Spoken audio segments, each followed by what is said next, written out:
Florida State awaits the word on 3 more 2025 recruits, and 2026 recruiting gets started with a big junior day.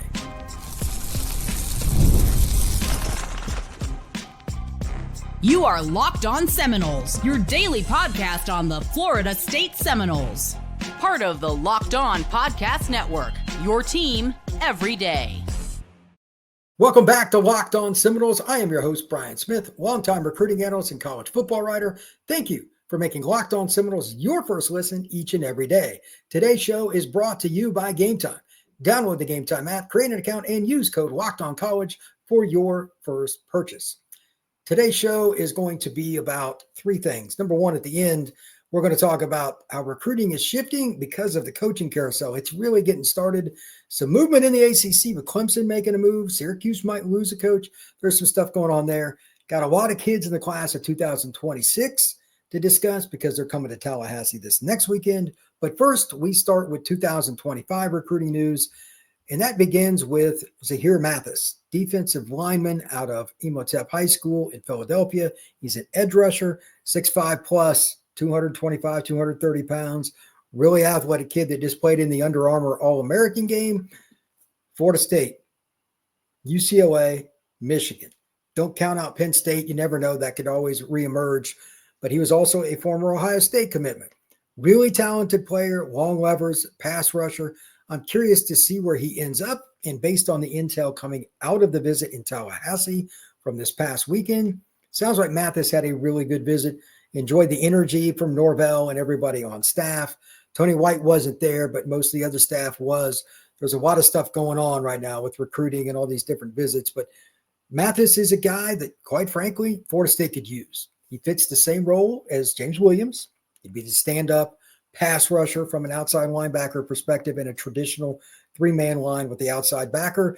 And if you go 4-man line, he'd be your weak side defensive end on any given play.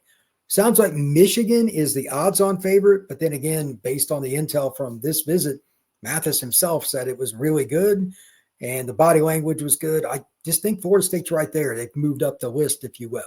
Again, UCLA and Michigan, they're still in the mix, and they still haven't gotten their OVs yet, so a lot of movement yet to come. Perhaps he makes a decision before signing day or on signing day, but we shouldn't expect him to decide right away.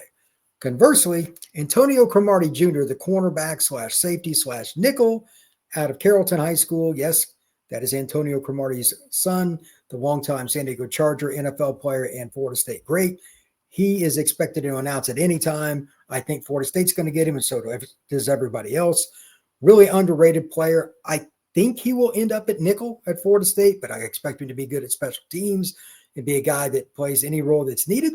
He's a hitter and a guy that goes downhill 100 mile an hour. So we'll see how it goes with him, but chances are Florida State's going to be adding to the 225 class with Cromartie. They also have Chavez Sandman Thompson on the board, former Oregon committed to FIU now. He's from Eau Gallie High School and then Cocoa. I don't know what his exact date is, but I think Florida State's going to get him. It sounds that way. We'll see. But nothing against FIU, but Florida State's a higher brand of football. Excuse me. And I would be surprised if they don't finish with him. He's a kid that I saw a couple years ago. Can play nose guard or center. Florida State's recruiting him for the latter. I don't see any reason not to get him because I know he's a good football player from my own eye test. And quite frankly, as I've said many times on this show, Florida State must recruit high school linemen at a much higher level than what they've been doing. This would be a great example of how to do that. And further, it would be a great example of how to finish up a class.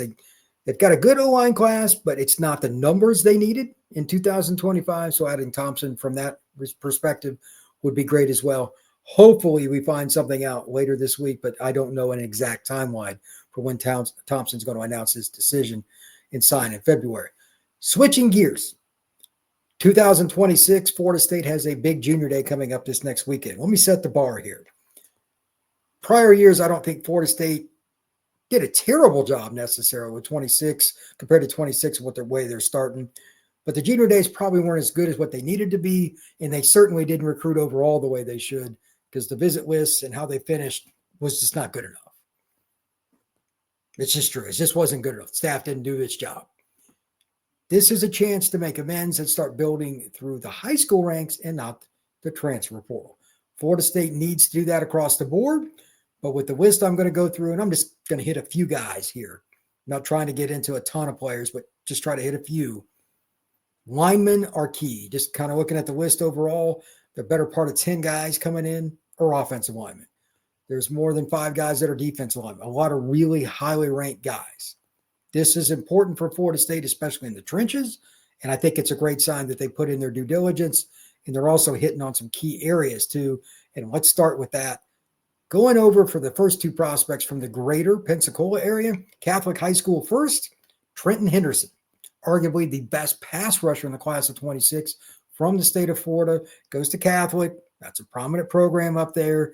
And he's a guy that is all of what you're looking for physically. 6'4", 225, lean, very long at the hip, quick, twitchy guy, and a natural pass rusher. I don't care if you run a 3 or a 4-man line, he's what you're looking for. He could be a stand-up outside linebacker. He can be a guy who puts his hand in the dirt, Jared Verse. It doesn't matter. He can go after the quarterback either way. His film's fantastic. I've heard good things about him from a buddy of mine that lives in the area. Everything I've heard is good. Now the question is, can you beat out the likes of Miami and Georgia and Ole Miss and Alabama and everybody else that's coming after him? You got to win your battles on the I-10 corridor in the greater panhandle of Florida if you're going to get Florida State back to an elite level. There's just no way around it. They've made a living out of recruiting a lot of those kids from Tallahassee to Pensacola over the years. They certainly did. Brooks, the linebacker that came in Florida State's 1990 class, the famous class, that's a great example. He was a Pensacola kid. Went on to a long NFL career with the Buccaneers. You got to win those battles. This is an important opportunity for Florida State to get Henderson, again, arguably the best pass rusher in the state, to come to campus. We'll see what Florida State can do, and maybe they get him back next month too with our next junior day.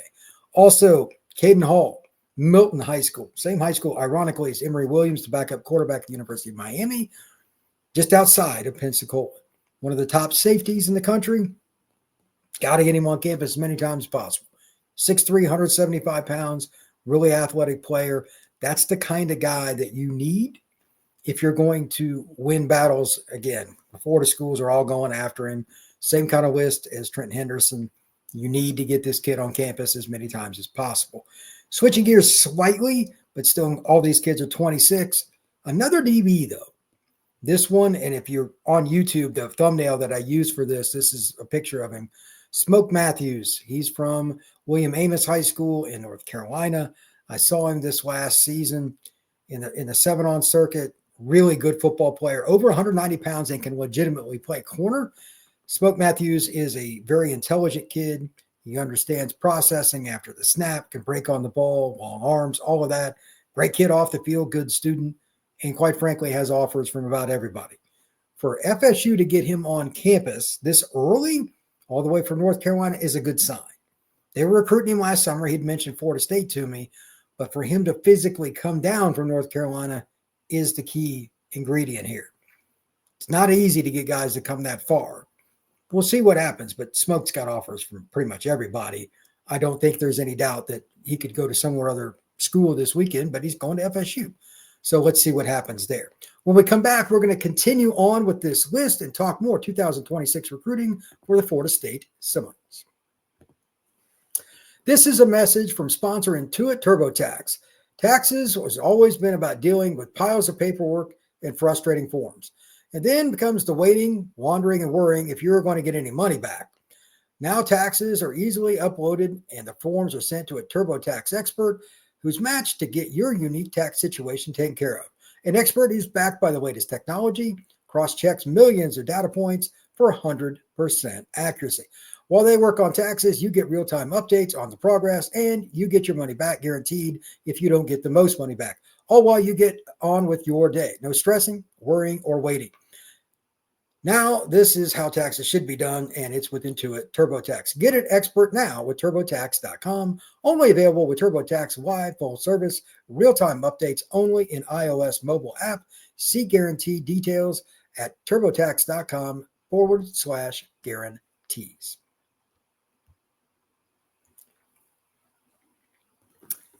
Florida State has a lot of guys coming in for this next junior day. Just want to mention a guy that's already committed. It's great to get the kids back on campus. They're committed to keep them that way. And two, to help solidify other guys coming to Florida State. Ephraim White, athlete, could play corner, safety, receiver. He's out of Vero Beach. He's committed to the Noles, 6'1", 160 pounds, can really run, play quarterback. They've used him all over the place for Vero. That's a great thing for Florida State to get him back on campus. He will be in Tallahassee. A couple of guys from the state of Georgia.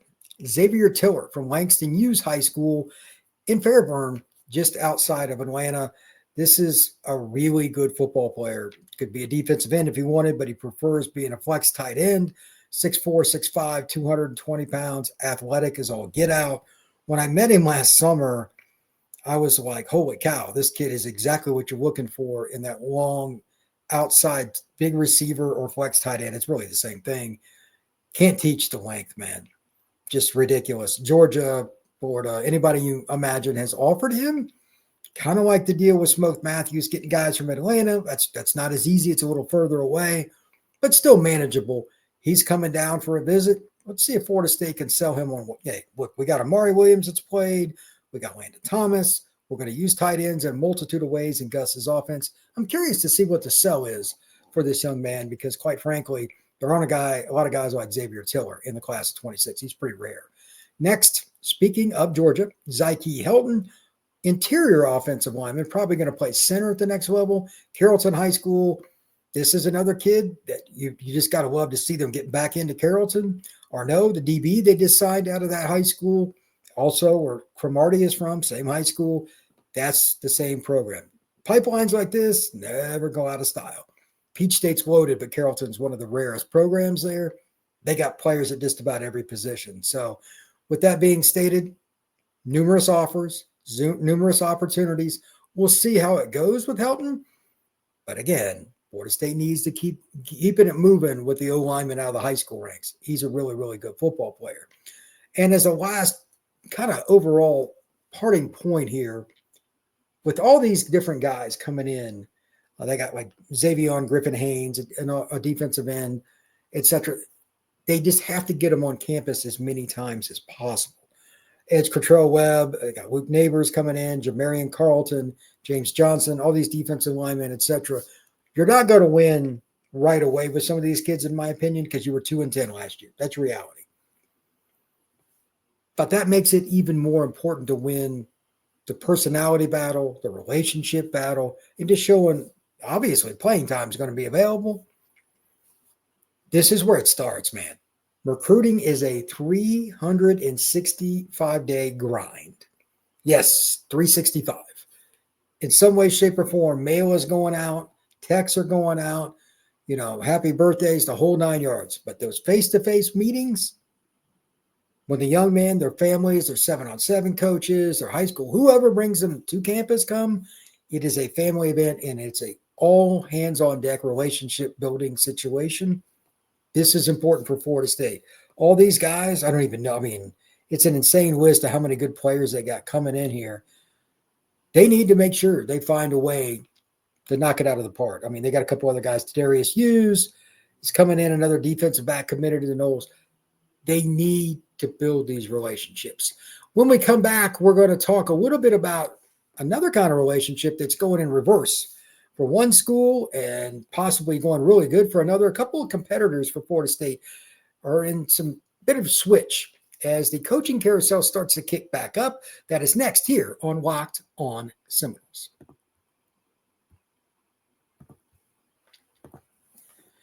Game Time is the app for you if you want to go to anything from a football game, basketball game, a movie, to any kind of concert.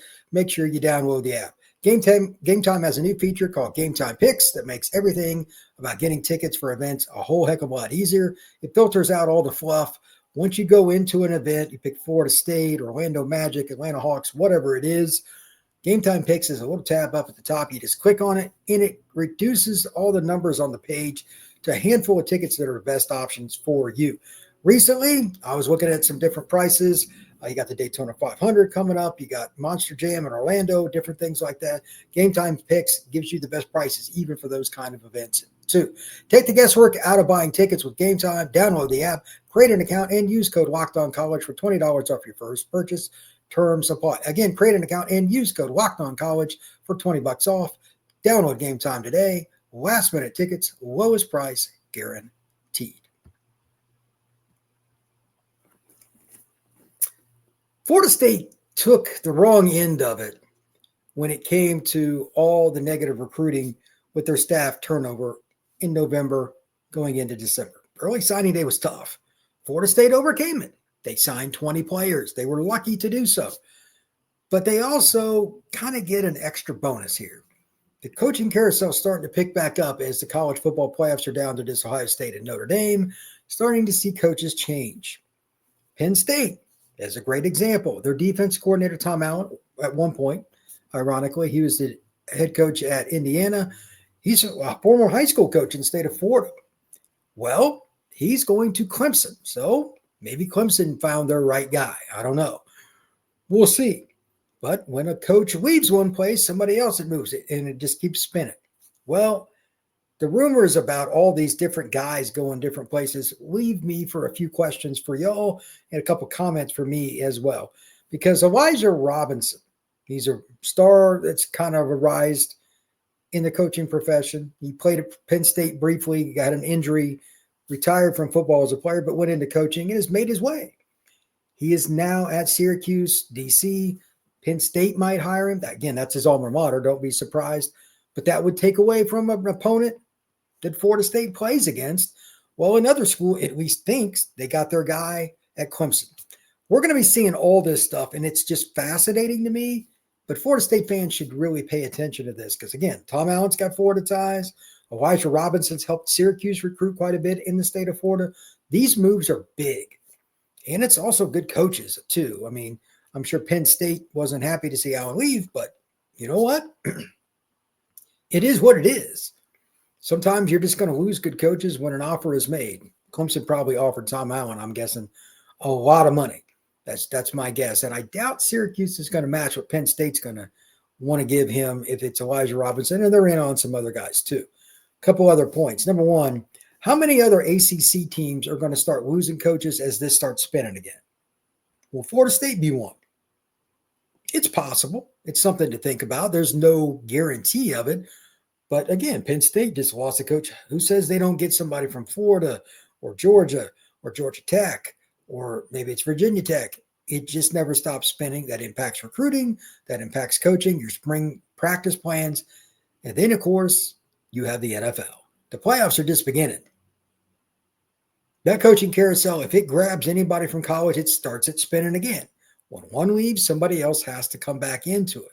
It's pretty interesting. Let's also think about this, and I'm not picking on them, but let's use Syracuse as an example here. Elijah Robinson, if he left Syracuse, would it put them in a tailspin? They kind of struck gold this past year, and hats off to them. They had a really good year. But do we really think they're going to sustain that if they lose their top defensive assistant, a coach that can be counted on by guys on both sides of the ball, coaches on both sides of the ball? He's been through it. Camden, New Jersey native, pretty familiar with the East Coast football scene, high school, recruits down south pretty well. Is Syracuse going to be able to sustain things?